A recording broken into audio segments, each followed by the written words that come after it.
Hello दोस्तों, कैसे हो सभी। आई हो आप सभी अच्छे होंगे। आज हम पढ़ेंगे class 12 history chapter number 1 most important question answer subjective question करने वाले हैं। जल्दी से वीडियो को स्टार्ट करते हैं।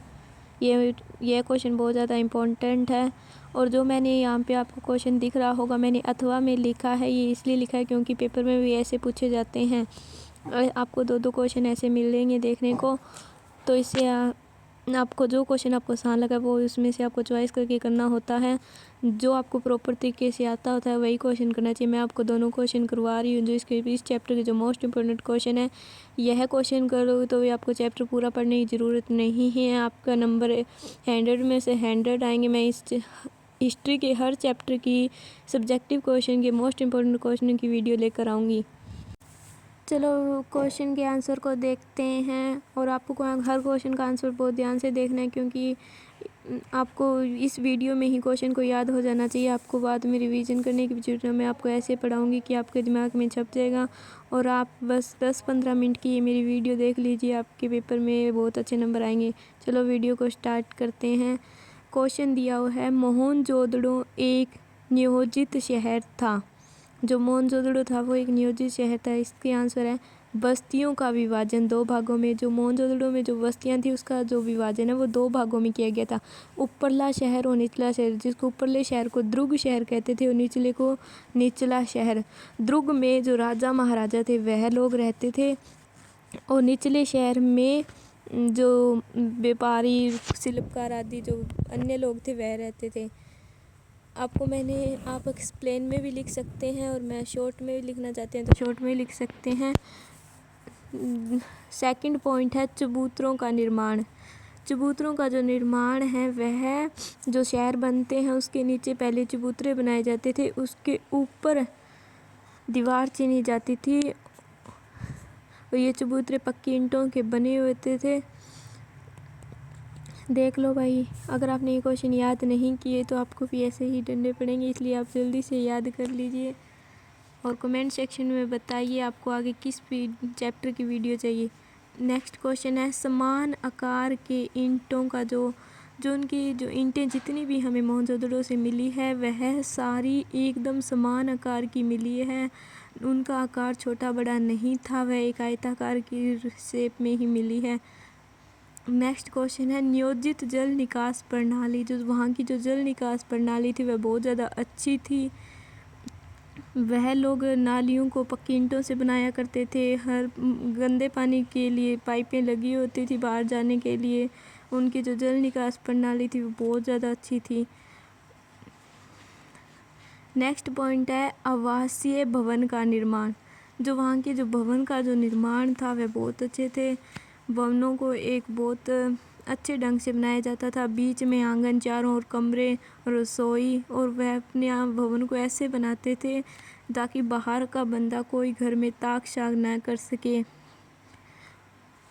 और हर प्रत्येक घर में एक कुआं ज़रूर मिला था क्योंकि वहाँ पर लोग पानी की व्यवस्था को बहुत ढंग से करते थे।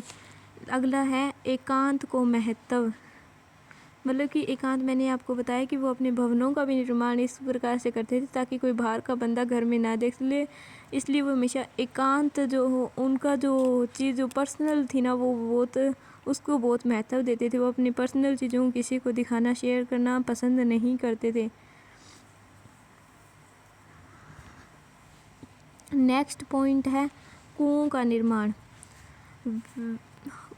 मोहनजोदड़ो में हर घर में कुएं का निर्माण है।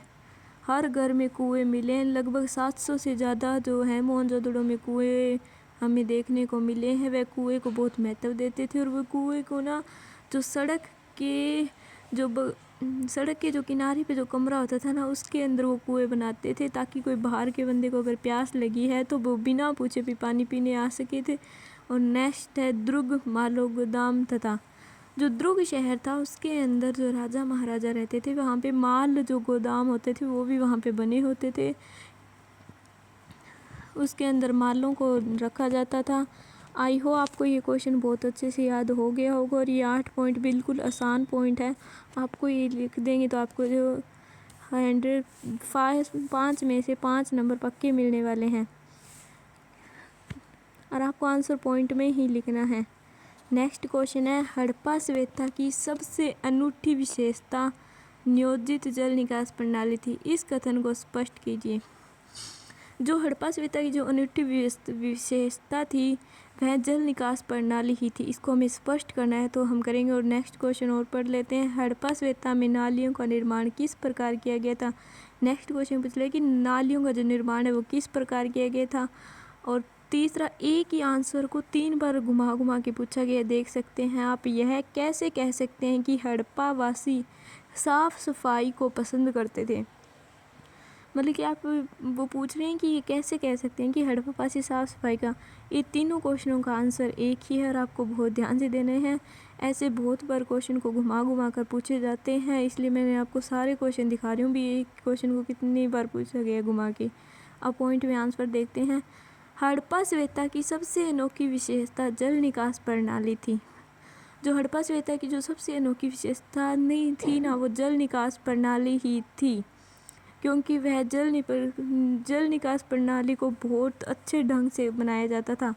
हड़प्पा सभ्यता के लोग जो अपने घरों से गंदे पानी को निकालने के लिए नियोजित जल निकास प्रणाली को अपनाया था।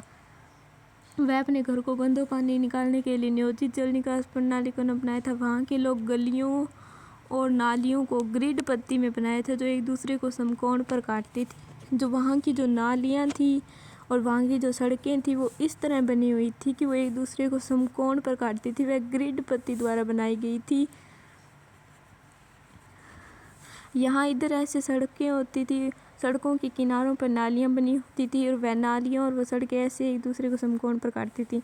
नेक्स्ट पॉइंट है, पहले गलियों के साथ नालियों का निर्माण किया गया तथा उसके बाद आसपास भवनों का बनाया गया। जो वहाँ पे जो शहर बसे थे उससे पहले गलियों और नालियों का निर्माण हुआ था, उसके बाद भवनों या घरों का निर्माण हुआ था। मतलब कि आजकल के टाइम में हम पहले घर बनाते हैं उसके बाद कोई नालियाँ सड़क बनती है, लेकिन पहले के ज़माने में वह लोग पहले नालियाँ और गलियाँ बनाते थे, उसके बाद घरों का निर्माण करते थे। नेक्स्ट क्वेश्चन, हड़प्पा वासियों के निवाह के तरीके बताइए। मतलब कि हड़प्पा वासी किस तरह अपना जीवन यापन करते थे बताना है। हड़प्पा वासी के निवाह के तरीकों को इतिहासकार ने किस प्रकार नई दिशा प्रदान दी है। इनका आंसर एक ही है, ये क्वेश्चन बार बार ऐसे पूछे गए हैं, तो आपको हर क्वेश्चन को बहुत ध्यान से पढ़ना है और उसका आंसर बहुत ध्यान से करना है। चलो देखते हैं। पहला पॉइंट है, आपको ऊपर एक पॉइंट लाइन लिखनी है, हड़प्पा वासी के निवाह के तरीके निम्नलिखित हैं, ठीक है। बाद में पेड़ पौधों से भोजन प्राप्त करते थे, मछलियाँ मुख्य आहार था, जानवरों का प्रयोग करते थे, अनाज का प्रयोग करते। पूरे प्राण वैज्ञानिक व पुरातात्विक जो पुराने समय के जीव जंतुओं के बारे में जानकारी एकत्रित करते हैं। जो जानवरों का जो प्रयोग है वह उन पुरातात्विक ने दिया जो जीव जंतुओं की खोज करते हैं। ये क्वेश्चन तो बहुत इजी है, मतलब कि आज के ज़माने में जैसे अनाज का प्रयोग भी करते हैं, जानवरों का प्रयोग भी करते हैं, मछली उनका मुख्य आहार था, बस यही याद रखने। पेड़ पौधों से भोजन आज भी प्राप्त करते हैं, पहले भी वो लोग पेड़ पौधों से भोजन प्राप्त करते थे। आई हो आपको ये क्वेश्चन याद हो गया होगा। ये क्वेश्चन 3 नंबर में ही पूछा जाता है आपसे, तो इतना। जो अनाज का जो था वो प्रयोग वो पूरा वनस्पतिक व पुरातात्विक होते थे, जो पुराने समय के पेड़ पौधों से जानकारी प्राप्त करते थे। मतलब कि जो पुरातात्विक होते हैं वो अलग अलग कैटेगरी में बंटे होते हैं, कोई जानवरों की खोज की जो प्रमाण ढूंढता है तो कोई अनाजों की। नेक्स्ट क्वेश्चन, हड़प्पा वासी कच्चे माल की प्राप्ति के लिए कौन सी नीतियाँ अपनाते थे। जो हड़प्पा वासी थे वह कच्चे माल की जो प्राप्ति के लिए कौन सी नीतियाँ अपनाते थे, तो आपको नीतियाँ अपनाते थे। पहली है बस्तियाँ स्थापित करना। वहाँ के जो लोग हैं पहले बस्तियों को स्थापित करते थे। बस्तियों का स्थापित करना, नागेश्वर और बालाकोट से शंख बनाते थे। जो नागेश्वर और बालाकोट थे वहाँ से जो है वो शंख बनाए जाते थे। आपको ये याद रखना, ये छोटे क्वेश्चन में पूछ लिया जाता है शंख कहाँ से बनते थे, तो नागेश्वर और बालाकोट से जो है वो शंख बनते थे। नेक्स्ट है, अफ़गानिस्तान के सुतुर्गोई से लर्द मणि लगाते थे, जो मोती नहीं होते रंग बिरंगे, वो अफ़गानिस्तान से बनवाए जाते थे। ठीक है। गुजरात में भेड़चर से कालीनियंस, जो गुजरात है वो भेड़चर से कलेनियमन, वह कोई एक चीज़ होती है जो आज के टाइम पे हम नहीं जानते। पहले उनके नाम और अब के नाम थोड़े उटपटांग से हैं। दक्षिण राजस्थान तथा उत्तरी गुजरात में सेलगढ़ी राजस्थान से धातु। ठीक है। जो राजस्थान से जो सेलगढ़ी नॉर्मल मुलायम पत्थर था वह बनाया जाता था। नेक्स्ट पॉइंट है अभिमान भोजन। राजस्थान के खेतड़ी अंचल से तांबा मंगवाते थे, दक्षिण भारत से सोना। अभिमान बेचकर हड़प्पा वासी स्थानीय लोगों से संपर्क स्थापित करते थे तथा कच्चे माल की प्राप्ति करते थे। खेतड़ी क्षेत्र से मिले साक्ष्यों को पुरातात्विक ने गणेश्वर के जोधपुर संस्कृति का नाम दिया है। जो दक्षिण भारत में जो सोना था, जो खेतड़ी क्षेत्र में जो साक्ष्य मिले हैं वो पुरातात्विक ने गणेश्वर जोधपुर में जो संस्कृति का नाम दिया, उसको जो कहा है ना वो संस्कृति के नाम से। नेक्स्ट क्वेश्चन है हड़प्पा वासियों का विदेशी संबंध बताएं। क्या हड़प्पा वासी ने सुदूर क्षेत्रों से संपर्क स्थापित किए हैं? हड़प्पा वासी का पश्चिम एशिया के साथ व्यवहारिक संबंध का वर्णन कीजिए। ये 3 क्वेश्चन है। आप क्वेश्चन को आपको ध्यान से पढ़ना है और उसके बाद आंसर को लिखना स्टार्ट करना है।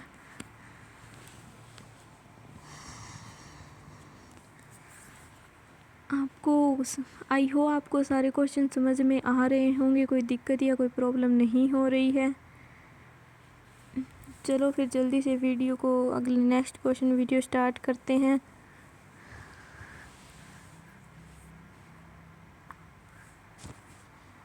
मैप में देखिए आप, जो इंडिया है, इंडिया के जो इधर वाले हिस्से में जो है वो हड़प्पा सभ्यता थी। वैसे आपके एग्ज़ाम में मैप भी आने वाले हैं और मैं आपको मैप वाले क्वेश्चन भी लेकर आऊँगी। एक ही वीडियो में मैं सारे चैप्टर की मैप करवाऊँगी, वो जो कि आपके 5 नंबर के आते हैं और वो आपको बहुत अच्छा लगेगा। हड़प्पा वासी का विदेशी संबंध, जो हड़प्पा वासी का विदेशी संबंध है वो स्टार्ट करते हैं। चलो देखते हैं कौन क्या है।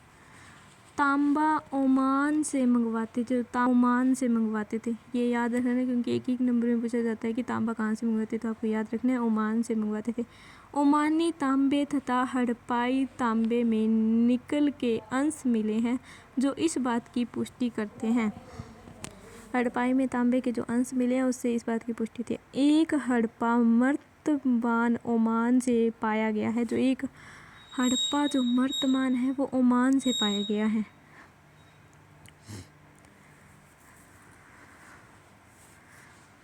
मेसोपोटामिया के ग्रंथ में हड़प्पा इस क्षेत्र का वर्णन किया गया है, जैसे कि महलुआ। जो मेसोपोटामिया के जो ग्रंथ है उस हड़प्पा के इस क्षेत्र में वर्णन किया गया है, जैसे कि महलुआ। कई हड़प्पाई मुहरों पर नावों और जहाज़ों के चित्र भी मिले हैं। जो कई हड़प्पाई मुहर हैं उनके ऊपर नावों और जहाज़ों के चित्र भी मिले हैं। आप देख सकते हैं, मैं ये फ़ोटो दिखा रही हूँ आपको। इसके अंदर इसके ऊपर जो निशान है वो आप आई हो आपको क्लियर दिख रहे होंगे।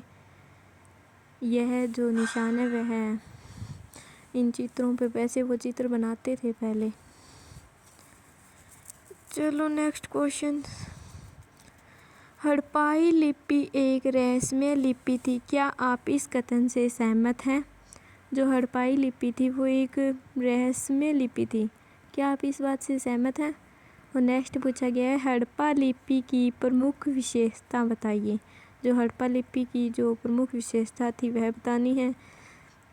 चाहे आपसे उसकी रहस्यमय लिपि पूछे या उसकी प्रमुख विशेषता पूछे, आपको आंसर एक ही देना है। ठीक है, आपको ने क्वेश्चन ध्यान से देख लिया। अगर किसी को ये आंसर आता है तो आप कमेंट सेक्शन में बताइए किस किस को ये क्वेश्चन पहले से आता है, क्योंकि इम्पोर्टेंट है, ये बहुत बार एग्ज़ाम में आया हुआ है, PYQ क्वेश्चनों में भी आपको देखने को मिलेगा। चलो इसके आंसर देखते हैं। पहला है रहस्यमय लिपि, जो कि आपको देख रही हैं, आप पढ़ सकते हैं जो दिखा हुआ है। दूसरा है चित्रमय लिपि, जो ये लिपि थी वो चित्र से बनी हुई थी, ये देखो। चिन्हों की संख्या 375 से 400, सबसे लंबी अभिलेख में 26 चिन्ह थे। जो सबसे लंबी जो अभिलेख थी उसके अंदर 26 चिन्ह थे। और चिन्हों की संख्या आपको याद रखनी है 375 से 400 तक। यह एक रहस्यमय लिपि थी, मतलब कि इस लिपि को आज तक कोई पढ़ नहीं पाया। और यह एक चित्रमय लिपि थी, इस ये लिखे जाते थे वह चित्रों के द्वारा लिखे जाते थे। चौथा है दाईं से बाईं ओर लिखी जाती थी। यह जो लिपि है वो दाईं से बाईं ओर लिखी जाती थी, जैसे ऊपर मैं दिखा रहा हूँ यहाँ तक, ऐसे दाईं से बाईं ओर लिखी जाती थी। यह मोस्ट लाइन इम्पोर्टेंट लाइन है। आपको ये चारों जो पॉइंट है मुझे लगता है आपको याद हो गए होंगे। यहीं पर आपको ज़्यादा इसके पढ़ने की ज़रूरत भी नहीं है। ये क्वेश्चन पेपर में आएगा तो आप मुझे पता है 100% करके आएंगे। नेक्स्ट क्वेश्चन है हड़प्पा सभ्यता का जो अंत है वो कैसे हुआ। जो हड़प्पा सभ्यता का जो वो अंत है कैसे हुआ, इसका जो अंत है वो 1900 ईसा पूर्व तक हड़प्पा सभ्यता का जो अंत है वो हो चुका था। ये 2600 ईसा पूर्व में स्टार्ट हुई थी और 1900 में इसका अंत हो गया था। आपको याद रखना है, ये क्वेश्चन मोस्ट इम्पोर्टेंट है। ये क्वेश्चन आपको लॉन्ग क्वेश्चन में पूछा जाएगा। जो पहला है पॉइंट जलवायु परिवर्तन। कई पुरातात्विकों को मानना है कि जलवायु परिवर्तन के कारण है ये इसका अंत हुआ था। कईयों का मानना है वनों की कटाई, कईयों का नदियों का सूख जाना या भूमि का अत्यधिक प्रयोग हो जाना, मतलब कि भूमि का अत्यधिक प्रयोग कर जाना। चौथा है अत्यधिक बाढ़, कईयों का मानना है बाढ़ आ गई थी। भूकंप, विशिष्ट पुरातत्व वस्तुओं का समाप्त हो जाना, लंबी दूरी वाले व्यापार तथा शिल्प विशेषता भी समाप्त हो गई। जो लंबी दूरी वाले व्यापार तथा शिल्प विशेषता थी वह भी समाप्त हो गई थी। ये 8 के 8 पॉइंट आपको याद रखने हैं और इसमें थोड़ा है और लॉन्ग क्वेश्चन पूछे तो ऐड करके लिख देना। नेक्स्ट क्वेश्चन है जॉन मॉर्सल कौन थे। जो जॉन मॉर्सल है वह कौन थे। हड़प्पा सभ्यता की खोज में इनका विशेष योगदान क्या था। जो हड़प्पा सभ्यता की जो विशेषता थी उसके अंदर इनका क्या योगदान था और ये कौन थे। तो चलो देखते हैं इसका आंसर। पॉइंट नंबर 1, भारतीय पुरातात्विक सर्वेक्षण के डायरेक्टर जनरल थे। ये भारतीय पुरातात्विक सर्वेक्षण के जो डायरेक्टर जनरल थे ये यूनान तथा क्रीट से कार्य का अनुमान लाए जाते थे। यह जो है यूनान से ना क्रीट से कार्य के अनुमान लाए थे। और नेक्स्ट क्वेश्चन है भारत में कार्य करने वाले पहले पेशेवर पुरातात्विक थे। यह जो भारत में कार्य करने वाले पहले पेशेवर पुरातात्विक थे। इससे पहले कोई पुरातात्विक ऐसा नहीं आया था जिसने भारत में कार्य किया हो। और ये 1924 में सिंधु घाटी सभ्यता के बारे में पूरी दुनिया को बताया। इन्होंने 1924 में सिंधु घाटी सभ्यता के बारे में पूरी दुनिया को बताया था। चलो आपको ये क्वेश्चन याद हो गया होगा। नेक्स्ट क्वेश्चन की ओर बढ़ते हैं। आपको समझ में आ रहा है तो आप कमेंट सेक्शन में ओके लिख दीजिए। चलो नेक्स्ट क्वेश्चन देखते हैं। जनरल कनिंघम कौन थे तथा उनके भ्रम को भी समझाएं। जनरल कनिंघम कौन थे तथा उनका जो भ्रम था वो क्या था। चलो देखते हैं कनिंघम के बारे में। जॉन मॉर्सल के बारे में पढ़ लिया है। जो भारतीय पुरातात्विक संरक्षण के प्रथम डायरेक्टर जनरल थे। भारतीय पुरातात्विक जो संरक्षण के जो प्रथम डायरेक्टर जनरल थे। भारतीय पुरातात्विक को जनक भी माना जाता है, इन्हें भारतीय पुरातात्विक का जनक भी माना जाता है।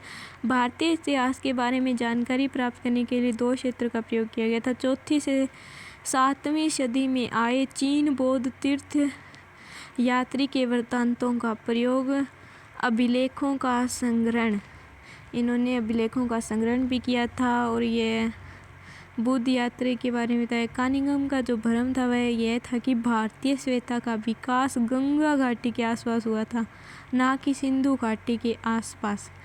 इनका जो भ्रम यही था कि इन्हें लगा कि गंगा घाटी के आसपास इनका स्टार्ट हुई और इसका राइट आंसर तो सिंधु घाटी के आसपास ही है ना। तो इनको ये भ्रम बहुत पड़ा था। नेक्स्ट क्वेश्चन और लास्ट क्वेश्चन भी है ये, हड़प्पावासी की धार्मिक विशेषता बताइए।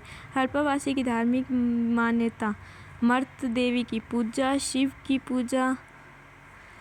ये मर्त देवी की पूजा करते थे, शिव की पूजा करते थे। अगर वीडियो आपको पसंद आए तो प्लीज़ लाइक और शेयर कमेंट ज़रूर कर देना, और आपको अगर ऐसी वीडियो और चाहिए तो मुझे कमेंट सेक्शन में ज़रूर बताना। शिव की पूजा आप देख लीजिए, ये शिव की फ़ोटो बनी हुई है, मैं आपको जूम करके दिखा रही हूँ।